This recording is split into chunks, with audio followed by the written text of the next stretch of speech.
Hare Krishna.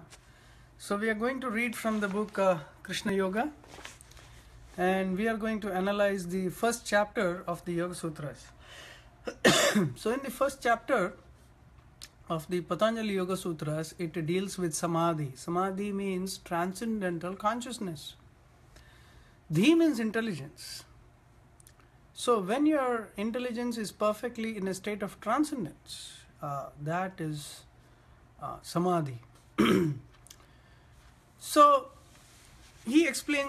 Patanjali explains the various ways you can actually get into Samadhi. In the first shloka, first sutra, so this is comprised of many sutras.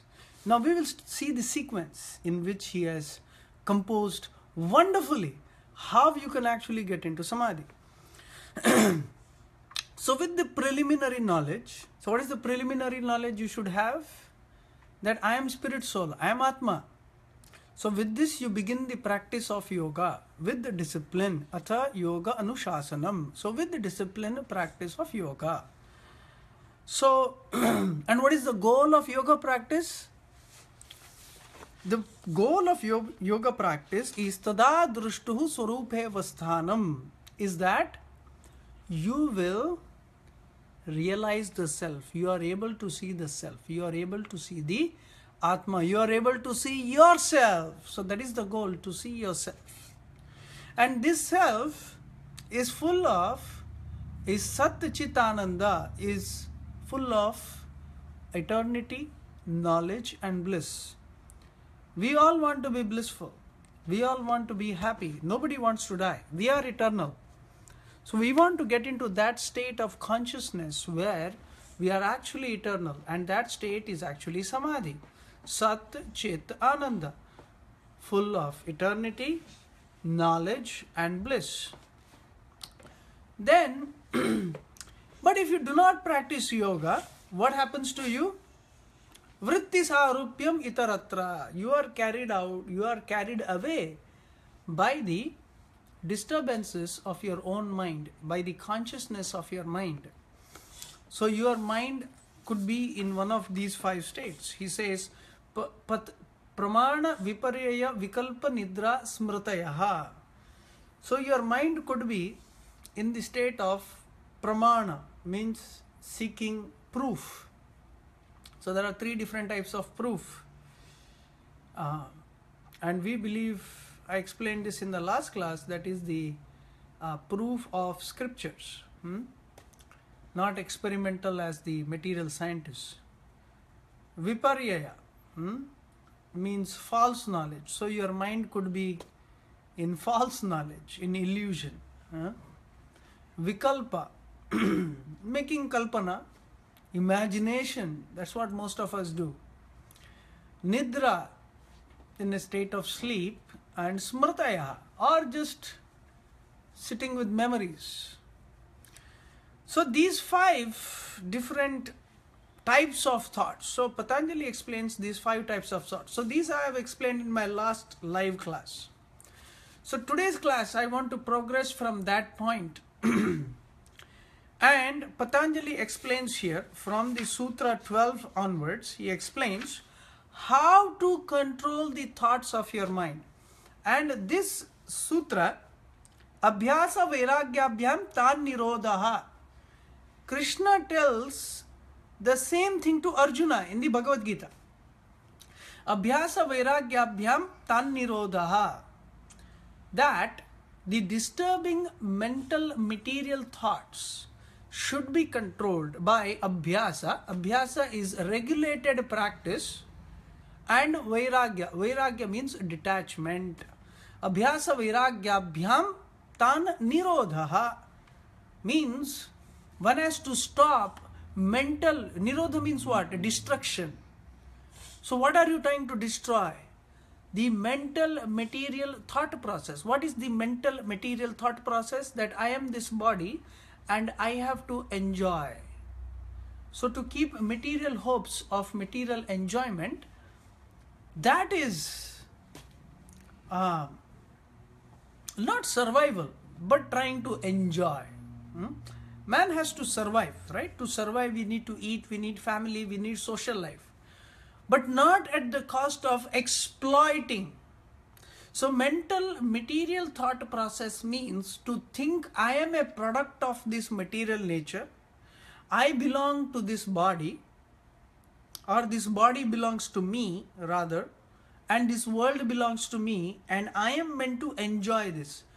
No. I belong to Krishna. I am Atma. I belong to Krishna. But any thought other than that is destructive for the cultivation of spiritual life, and such material thoughts should be destroyed. Krishna explains this process as coming to Sattva Guna in the Bhagavad Gita. If you come to Sattva Guna, one is able to see this world as it is. So, Abhyasa Vairagyabhyam Tan Nirodha. So, one has to practice and one has to develop a Vairagya. So, Vairagya. And not only should we practice, because by practicing yoga, for example, some Shaolin warriors or many of these monks, they practice a lot of this karate and everything. So they are taught this science, which is also an extension of meditation. Because when you practice judo, karate, all these different things, you also stop your heartbeat. You get into a deep level of meditation also. But if they come out to become Hollywood stars and make money out of their siddhis, then that is also a material process. So you are using your siddhi.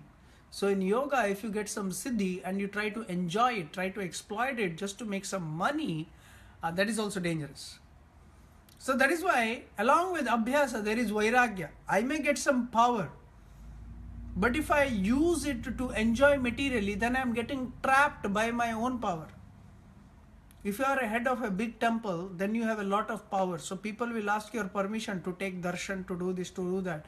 Now if you start exploiting those people, then that is dangerous for spiritual life. So one needs practice, but also detachment, Vairagya. Tatra sthita yatno abhyasaha. So what is abhyasa? What is practice? Regulated efforts. Now regulated efforts means to do something on a long-term basis. Satu dirgha kalya. Like I explained in last class, yoga practice is not a one-day thing. Don't expect. Rome was not built in a day, as they say. So spiritual consciousness means not something that you build today, right now. It is something that you have to build over a period of time. Because giving up something means it's not that I give up just for today, but I give it up forever. So that is called as Shuchi Vrata. For example, in India, a lot of people go to this Sabarimala. For 1 month, these people, mostly working, people, so they give up their homes, they give up smoking, drinking, and they go stay in some, especially in South India, they stay in some house, rented house, all these people, they give up their family for a month, and they become like a monk for 1 month. And they go to Sabarimala for pilgrimage. So after they go to pilgrimage, they climb up the mountain in Sabarimala, but there is fire on top of that mountain. So they worship that fire. It's called Makara Jyoti on Makara Sankranti day. But as soon as you come down from the hill, the first bar they see, they enter. So they break their vow. So for 1 month they stopped, but then they started. So that is worse. That makes you even worse. So therefore, a yogi means, giving up something means it has to be sattvic, means I give it up, firm. But to maintain that vairagya, one has to have regulated practice. So your practice should be regulated, consistent, consistent over a period of time. So that requires sattva guna for a long term regulated serious practice.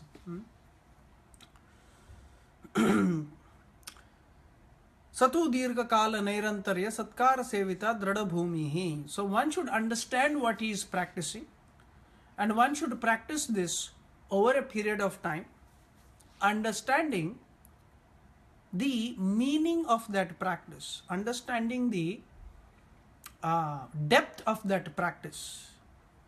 Then you are not blindly practicing.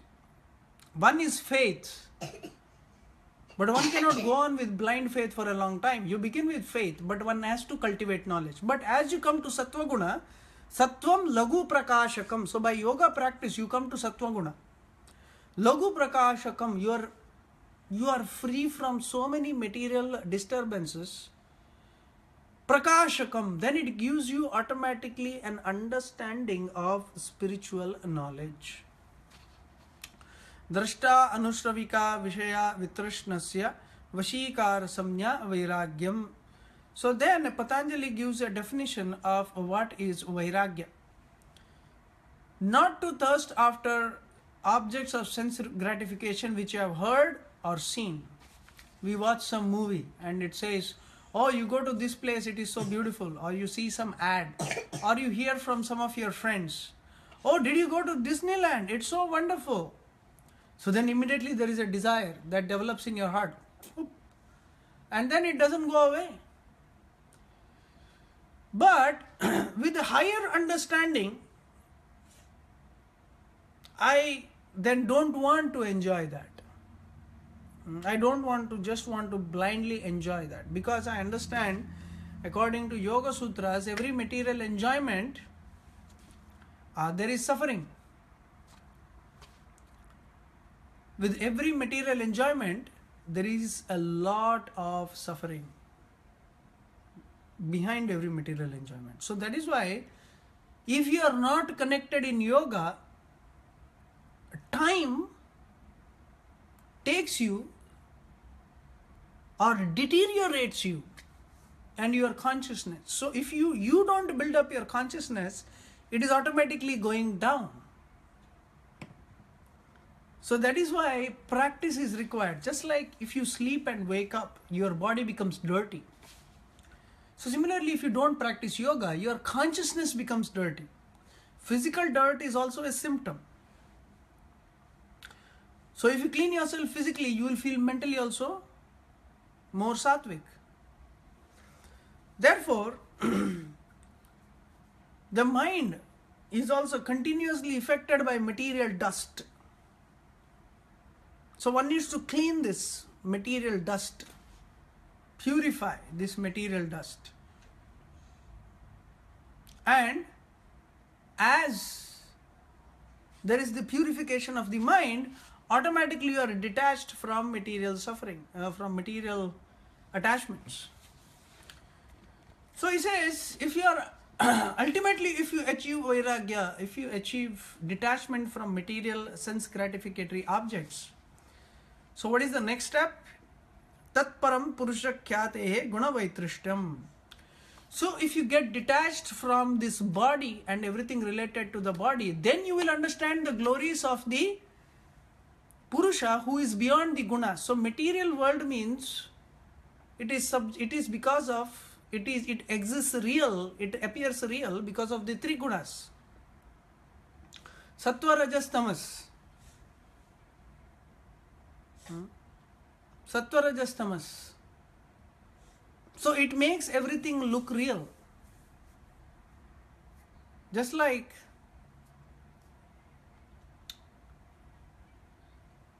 there was a cricket match yesterday. And is it there today? No, it was there. Was it real? Yes.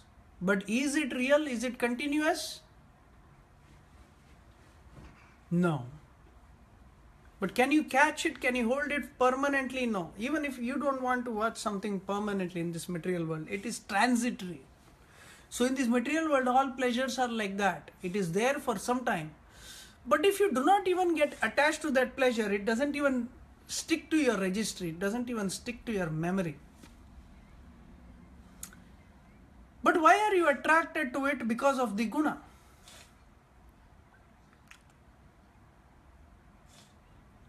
It is that it has been registered in my mind that this is an object of enjoyment. It has been registered in my mind. But if for a child, for example, riding a bicycle or playing with some ribbons is very enjoyable for a child. But when you grow up, after you grow up, will you enjoy that same thing? No, it's like childish pleasure. You're no longer interested. So similarly, all material pleasures appear real as long as we do not develop spiritual knowledge. Once you develop spiritual knowledge, then that pleasure no longer appeals, nor does it look real, or nor does it look interesting to you. It doesn't even matter to you anymore. So similarly, Vairagya means this material world doesn't really matter to you. It doesn't really appeal to you anymore because you are enjoying something very higher. So when you enjoy something higher, then all these lower modes will not appeal to you.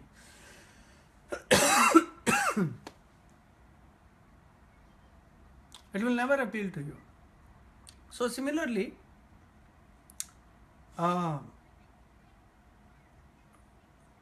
detachment means not to thirst after things of material enjoyment. Tatparam purushakyatehe gunavaitrishnam. Then, when you go beyond the gunas, you realize the Supreme Person who is beyond the gunas.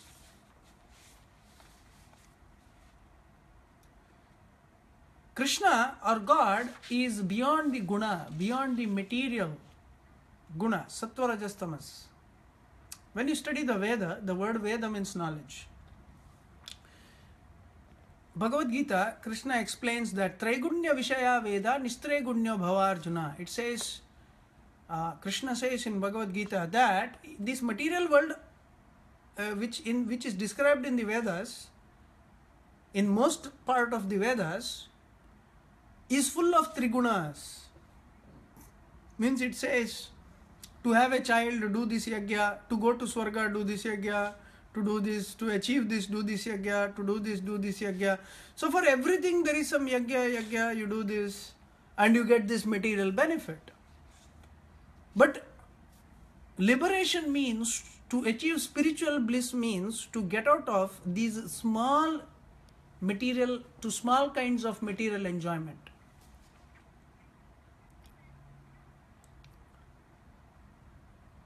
You achieve something very, very special, which is beyond. And that param drishtva nivartate. Krishna explains to Arjuna that the initial aspect of these Vedas, when it talks about Indra, Chandra, Varuna, Vayu, these are all material people. But when you come to Vedanta, it explains only about Lord Vishnu and Krishna, because they are not material people. It is not a material person. Krishna is not a material person. Vishnu is not a material person. And you, the soul, is also not a material person. The soul is a spiritual person beyond the guna. So that is why right now I cannot actually experience my soul, because I am caught up with these gunas. So that's why he specifically uses the word gunavaitrishnam. So one has to realize personality of Godhead who is beyond the gunas. So the Lord is beyond the gunas and His glories are unlimited.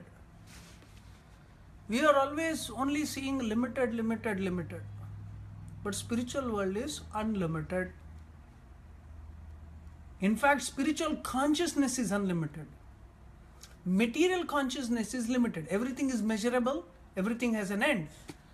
But spiritual world is immeasurable. There is no end. Spiritual pleasure has no beginning and no end. The spiritual soul has no beginning and no end. Further he says, Samprajnata Samadhi. Vitarka Vichara Ananda Asmita Rupanugama Samprajnata Samadhi. One can reach the state of Samprajnata Samadhi by analytical thinking, reason, bliss, and his perception of the self. So Samprajnata, Asamprajnata. So there are two types. So where one has to maintain that level of Samadhi, one needs certain support. Analytical thinking. So you might be attacked, like you see in Buddha, before he attained Nirvana, he was attacked by the devil of ignorance, by lust. So there was an attack. So mind is wobbling. So mind is pulling this direction and that direction. So when the mind, you are experiencing some spiritual life, and at the same time, you are experiencing some spiritual bliss, but at the same time, because we are not 100% purified, I am getting attacked by my previous samskaras. Oh, enjoy lust, enjoy this, enjoy that. I am getting attacked. I am getting some happiness, spiritual life also. I am feeling my spiritual happiness is real. It is unlimited. But at the same time, I cannot give up my lower happiness. So I need strong philosophy at that time because I am not yet 100% purified. So that kind of Samadhi where I apply, I have to strongly apply. I am in a state of consciousness, but I am continuously being attacked.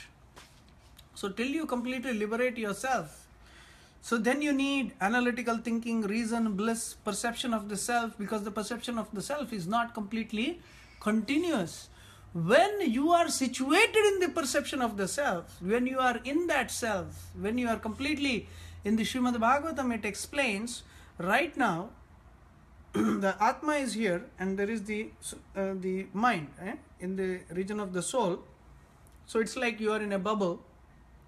I've explained this concept earlier also. So you're in a bubble and you are trying to see the self. But because of the agitation of the mind, you are not able to experience the self. But when the mind is completely purified and in pure transcendental consciousness, you are actually able to see the self. And when you see that self, when that situation becomes steady, in the Srimad Bhagavatam it explains that it is as though your mind does not exist. So your mind is there, but it does not disturb you anymore. You are completely on the platform of bliss. So, until you come to that completely liberated platform, one needs various helping aids to be in spiritual consciousness. But when it becomes natural, you are in a natural state. So such a person is called as liberated. When you are in a natural state of spiritual consciousness, then you don't need any kind of aid to help you. You have reached that state. So that is why he explains the practitioners who first come to the stage of Samprajnata Samadhi. So first one he explains is very interesting. Virama pratyaya abhyasa purva samskara shesha anyaha. Before the commencement of yoga practice, some practitioners completely stop all material activity in such a way only the subliminal impressions of the activities remain. I want to purify my mind completely. I want to see the blissful self continuously. I want to overcome the limitations of the body. I want to overcome lust, anger, greed. I want to develop spiritual qualities. I want to be situated on the platform of the soul. So the first thing what you can do is, first you have to give up gross sin. So what are the gross sins? No meat eating, no illicit sex, no intoxication, no gambling, no television. So I stop gross sins that can disturb. So what is left now? Even if I stop the urge remains, the previous taste remains. So in my subtle body, the different enjoyments that I have had in my previous lives and in this life, they remain. Those waves remain. They don't go away. Similarly, the pains that I have experienced in my previous life and this life, they also remain. But I don't do, an intelligent person does not repeat those activities which cause material pleasure and pain, because those impressions will remain. They will not go away. To think that by doing more material enjoyment as per your urge will stop that material enjoyment, no, it will make the impression even deeper. Activities like smoking which cause material pain, to think that today is the last day I will smoke and it will get away, no. So one has to stop those activities, so the subtle impression still remains, but then I divert myself to purification and the practice of strong yoga. So the yogis, he gives up first these gross activities, and what remains with him is the subtle impressions in his mind, which now he has to clean. This is true, he explains, this is true of people who do not have physical gross body. Now who are they? They are the devatas. Even the devatas are practicing yoga. Bhava pratyayo videha prakriti layanam. So bhava pratyaya. So those who do not have physical material body, like the devatas, Indra, Chandra, Varuna, Vayu, they are also not in the state of Atma. They have a subtle body. They do not have gross material body, but they have a subtle material body. Even Brahma has a subtle material body, but it is very advanced. He is very close to the soul. He is able to perceive the soul. He has a very subtle body, Sukshma Sharira. So even the devatas are trying to meditate, are trying to get away, but even then, when the devatas also enjoy any kind of pleasure, may it be with the apsaras or eating or enjoying any kind, they also get an impression on their subtle body of enjoyment, of material enjoyment, although they are trying to do tapasya. So the subtle body carries these impressions, even you go to Swarga, even you go to any loka. So that means you can practice yoga at any platform, in any loka. But these subtle impressions are there. So even when you die and you give up your gross body, the subtle body carries these impressions to the next. So therefore, cleansing these subtle impressions of enjoyment and suffering, this is very, very important. So how do you practice? Shraddha, Virya, Smriti, Samadhi, Prajna, Purvaka, Itaresham. So before attaining Samadhi, what is the kind of practice you need to do? Shraddha. Practice with full faith, you are going to reach the goal. Viryaha, with vigor. With vigor. Brahmacharya, Virya. Smritihi, with strong memory. Strong memory, why is it needed? Because we know how much suffering there is in this material world. What mistakes we have done, we don't want to make that mistake. So smriti, very strong memory. So the goal of absorption is attained. Tivra samveganam asannaha. So what really matters is the intensity of your practice. How intensely you practice. Are you serious about your practice? Is this your only goal of life? Is this your serious practice? Mrudumatya adimatratvat tatopi visheshaha. So there are three types of practitioners of spiritual life. Mrudu. Okay, I understand spiritual life is important. It can go slow. I will do it in the later half of my life. Madhyama, medium. and adhika. Very intense. Very intense means vigor plus intelligence. So this intensity is not just agitation, but intelligence. One who is more intelligent, he progresses the fastest. One who is focused, one who is determined. Determination comes with proper brahmacharya, regulation, memory. And ultimately one needs to come to the stage of Ishvara Pranidhanatva, the ultimate perfection of yoga, Ishvara Pranidhana, to surrender unto Ishvara. Who is Ishvara? Klesha karma vipakashaihi paramrishtaha purusha visheshaha Ishvaraha. Klesha karma vipakashaihi, who is free from klesha. We are all in material suffering, but Ishvara or God, he is free from all material suffering. Some people say when Krishna and Rama come to this universe, they also suffer like you and me. No. They are just acting like humans. But that is the question in the Bhagavatam. Guda kapata manusha. He acted just like a human being, but Krishna is not a human being.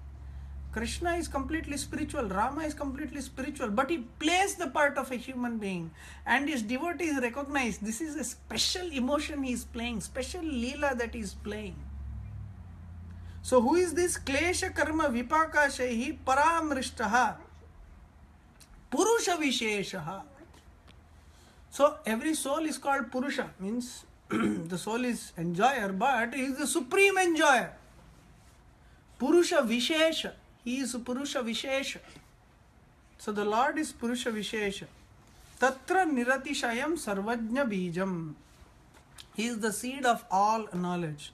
See, look how beautifully Krishna is described here. Ishvara is described here. Ishvara means the supreme controller who is free from all the reactions of karma. So Krishna is free from... So intelligent yogi meditates on Krishna Leela.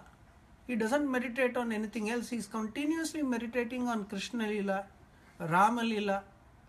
He is not meditating on anything else. He is completely meditating on Shastra. He is completely meditating on Bhagavata, on Krishna Leela, on Chaitanya Charitamrita, on the Leela of the Lord, Purusha Vishesha. Because that is the perfection of yoga, to continuously remember the Leela of the Lord. To remember that Purusha Vishesha. Tatra Niratishayam Sarvajna Bijam.